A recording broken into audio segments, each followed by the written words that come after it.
Hello everyone, the Kentucky Patriot here. Super excited. My wife and I are headed to Tennessee. We just dropped the kids off at school. We're just leaving. So we've got a pretty good drive ahead of us, but we're super excited. It's going to be worth it.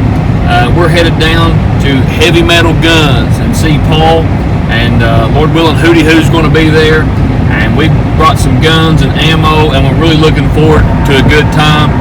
So I'll probably have several videos come out of this. We've got several ideas, so don't know how the weather's going to be down there, but right now it's sunny, beautiful, and we're headed that way. So stay tuned, and we'll hit Tennessee and Heavy Metal Guns and see what kind of fun we can have.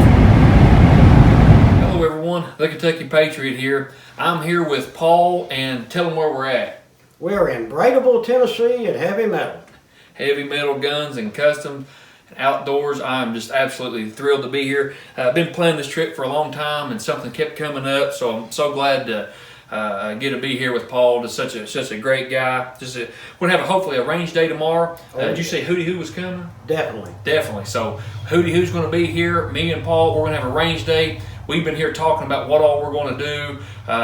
We've got some big plans for tomorrow, so we're super excited about that. But it's kind of late in the evening. We just got down here, so I thought we'd do this real quick video. If you've watched my channel, you know what I carry. Pretty much EDC every day. You know my rounds. You know kind of what we do. But I thought it'd be kind of interesting to see what Paul does, because everybody usually carries a different round, different caliber, different gun, different holster, whatever. So I'm going to turn it over to Mr. Paul here. And so what do you do on your EDC, your gun, your ammo, your carry, and why? I carry a sharp stick. Sharp stick? Hey, if you see him with those nunchucks the other day, this guy trains martial arts too. I'm telling you, he's great with the nunchuck. I carry the Remington RP45. I know it gets a bad rap, because some of these big YouTubers, it's crap. It's never let me down. What am I carrying? Spear Gold Dot. Spear Gold Dot, great. Yeah, of course 45 ACP. And I carry this, if you see me in Walmart, I'll be carrying this. I carry it everywhere. This is my go-to. Besides that, like everybody else, I got a multi-tool and some type of pocket knife, and I carry an extra mag. Extra mag. Well, now is that double stack, isn't it? Yeah, 15 rounds. That's why I don't carry that Smith & Wesson, the Smith I got's really nice at M&P. Remind me, I'll get it out and we'll shoot it. Yeah. But it only holds 10 rounds, where this holds 15, so. 15 rounds of 45, that's unbelievable. My 40 doesn't even come close to holding that many rounds, so having a 45 with that many rounds, that's awesome for carry. It really is, plus an extra mag. And Spear Gold Dot, well, I've tested those in different test meetings. Of course, everybody else has too. And unless they've changed the state police, I don't know if they use in Tennessee, but in Kentucky, they had Spear Gold Dots, what they've used for years. I guess they still do. I think it's more or less industry type of standard. Yeah, I think so. It's a good round, and I've never had one malfunction. Now, does the Tennessee State Police, do they use Spear Gold Dot too? I don't know. I know all of them carry Glocks, so they're lucky if they'd even shoot. Everybody, haters. All the Glock people are fixing to. I've seen somebody throw something. They're going to kill me. Yeah. But yeah, all the cops around here, the Glocks are their go-to, and of course they went back to 9mm. Well, see, the Kentucky State Police did too. They went to 40, and then they went back to 9mm. They're still using a Spear Gold Dot, but they did switch over to 9mm.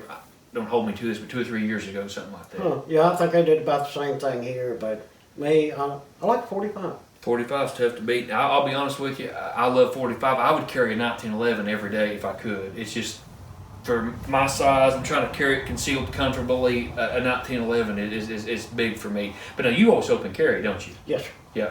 Yeah, now see, I usually go concealed, and I've got the, of course, most of you know, I've got this M&P compact here in 40 Smith & Wesson, and it's not a huge gun, but it's about as big as I can comfortably carry EDC, you know. I've had one of them, and I thought it was fantastic. Yeah. Very accurate shot wheel, good trigger. You get that scratch out of it yet? I'll be honest with you, people ask me all the time, especially there's one individual that asked me about striker fired pistols. He wasn't really used to them, and he asked me about the trigger. Did I have problems with the trigger? Of course, I've been around striker fired pistols for a long time. I never really noticed the triggers being that bad on any of them, whether it be a Glock or an M&P or anything. Have you? No, all the triggers are fine. It's just the Smith, to me, it's just got that scratchy little gritty feeling. Yeah. And I've taken all of mine apart and doing a little polishing on them. And on the slide where that bar hits, bam, that makes it go away. I see. Now, I do think that this is my opinion, the M&Ps, like the regular or the compact, and even my 22 rimfire has a better trigger than like her Shield does. My wife carries a Smith & Wesson Shield. Do you think these have a better trigger than the Shield, or they feel the same to you? Yes, because, matter of fact, I just got my mama a Shield. She Yeah. wanted a little 380. Good gun, I cannot stand the trigger. Yeah, I've noticed that too. I do. Now she shoots it well, and I've actually got a Shield too. Hers is in 40, mine's in 9. But yeah, I have noticed the triggers aren't as good. But I mean, if you get used to shooting them, I don't think it really hinders you too much. I mean, they're not going to be like a single action revolver or a 1911 or something. But but people's asking me, maybe haven't really been around striker fires. Here they got a bag trigger. Like I said, they're not like a single action revolver, but I've not noticed them being that difficult to shoot. Have you? Well, the striker fire guns, for the most part, and I'll even say it, I've shot every Glock there is too, and all the triggers are about the same. Yeah. Now I will say this, and it's not a throw off on Smith & Wesson, and I don't have a great knowledge of them, but those SD. What were they? SD 40s Oh yeah, or whatever? the SD, the SVE series. Yeah, SVE, that's what it was. That's Yeah. what it was. I had a buddy of mine said that gun was inaccurate. He said, would me and my wife take it out and shoot it and see what the problem is? And I went to pull the trigger, and I went to pull the trigger, and I went to pull the trigger, and after I went back about this far, and it was hard, that was what was causing it. And I don't know if it was just his particular gun, because I've not shot a multi but it was absolutely the worst trigger I've ever had in my entire life. I've had a lot of them. And of course, you know, Smith & Wesson got sued by Glock. Yes, I do know that because of the patent. I Yes. took two of them apart one day and set them aside. Yeah, they stole that design. Yeah. In my unlegal opinion, Yeah. they stole that design. We even legally lost they lost the court case, so the court agrees Yeah. with you. But the trigger is about the same as a Glock to me. They're just, it's blocky, it's long. Yeah, But I'm like you, see, I started out as a 1911 guy, yeah, where we can do a nice trigger job and it's, tap, tap, tap, yeah. you know. Sure. But now I will say this: even the Shield and the M&P, I think, has so much better trigger than those SD4s. They were called something else too. There was what was They had the SD, Sigma, the SV, the SVE. Yeah, Sigma Arms had something to do something. with it. I can't remember now. Mine. Yeah, but I love the M&P. The 45 I got is the M2.0. And I had the previous series in a 40. Okay. I don't see a ton of difference, but the trigger's a little better and everything just seems to be machined a little nicer. It was easier to do the newer model as far as going in, working on it and polishing everything else. I think the machining process maybe is a little fine. Now, what do you do? 230 grain? Is your Spirit Gold Dollars about 185 in there somewhere, or? To tell you the truth, I can't remember. Yeah. I've got like 2 or 3 Spirit Gold Dots as a lead. Yeah. I carry a mixed bunch, See, I do. and then I carry in the other mag. Most of the time, I carry full metal jackets in case something happens. You need a full metal jacket. Yeah. Lord knows I hope I never have to use it, but you never know. I actually done some testing with a 45 a while back at a 1911 with a 5-inch barrel, and in my opinion, and I think that test kind of showed, I wasn't an end-all be-all test, but I think in a 9mm expansion and the right bullet is really important, 38 or whatever. But when you start getting up to a 45, I was using just full metal jackets, and they were absolutely performing great on penetration and performance and everything. So I don't think that when you're using a 45, it's going to make a big difference if you're using hollow points or full metal jacket as it would with a 9mm. You agree with that? Oh, I agree because, well, with 9mm, I got some plus P's over there Sure. that rip through anything. Yeah. But a basic 45, they're fun to shoot. Used to be low cost ammo. But if you have to use it in a defense situation, and the reason I carry it, if somebody's on dope or on stupidity, whatever, you still don't have to kill them. Yeah. You can shoot somebody in the leg with a 45. They're going down. I don't care who it is. Mm-hmm. Whereas a 9 or a 40 or a 380, you're going to have to fill them full, and I don't want that on my conscience.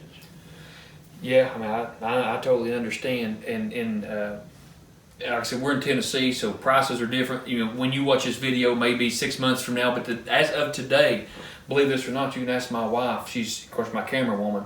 But in Kentucky, the last time, a week or two ago, I can't remember exactly the time frame, 9mm was about $10 more a box than 45 ACP. I never dreamed I would see today, but it's hard to find 9mm where I'm at. And if you do find it, it's outrageously expensive now. So actually 45, it was cheaper for me to buy. And I bought some, but 45 was cheaper than 9mm. Is it that way here? It's worse here. Worse here. I mean, I own a gun store. Yeah. There is not a single 9mm over there because I'm not giving $30 a box. Yeah, it's unbelievable, isn't it? For ammo that was $12 a box. It's the same ammo. Yes, sir. Same ammo. Right now it's cheaper to shoot 10mm than it is 9mm. And I thought I'd never see that. I never dreamed I'd see 45 because, used to be 45 was $10, $12 more a box, seemed like, than 9mm for the target ammo. And now that's not the case. So it's crazy times. It is. It's strange. It is. But 50 AE ammo went down. Figure that. Yeah. I give $1.22 per round for that last stuff I bought. Wow. When I got that gun, what was it, last year or whatever? $1.80 a round. Wow. So it's been an unusual time for everybody. It's been an unusual year, but like I said, we've had a lot go on this year. We wish you and your family the very best, and I appreciate Paul for having us. Like I said, we're supposed to have been down here last year and didn't work out, and I've been planning it for a long time, then COVID happened and all that. So long story short, we're late on getting down here, but we sure appreciate Paul letting us come down. We just had a blast today. We just sat and talked on the porch, been to his gun range, just here at his shop right now, just enjoying life. Paul is just a super guy. I mean, just an asset to the Second Amendment community. He's modest, but he's a super good guy. So if you don't subscribe to his channel, make sure you go to his channel, like, share, subscribe. Heavy Metal Customs, Guns and Outdoors. And Lord willing, we'll be back tomorrow with Paul and Hootie Hoo on the gun range with hopefully a lot of... Oh, we're going to have a blast. Sling a lot of lead, won't we? That's right. We're getting both 50s out. If it's in here, we're going to shoot it if y'all want to shoot it. We're going to have big fun. And like I say, we got cold drinks and eat a snack, so we won't starve to death. And just get out there and have some fun and enjoy life. Now, Paul and Hootie, who's great shots, great shooters. No. I may not hit the target, but I'm going to sling a lot of lead, and I'm going to have a blast. And I'm just super excited to be down here. So, Paul, thanks again for having us. We sure appreciate you, buddy. I'm tickled to death that y'all drove this far to come down here. Well, it's been certainly worth it. And like I said, we're looking forward to it tomorrow. Anything else you want to add or say, or? No, because I'll say something stupid or something funny. If you got any wrinkled hundreds that are bothering you, just send them. Yeah, we accept wrinkled hundreds. That's right. So we appreciate you again. Thanks for watching. Thanks for Paul. I'm gonna put his link in the description below, his YouTube channel. He's actually got more than one, Heavy Metal Customs. He works on cars and different things. So I'm gonna put all of his links in the description below. Thanks. Make sure you check him out. May God bless you. Thanks for watching the Kentucky Patriot. Signing off.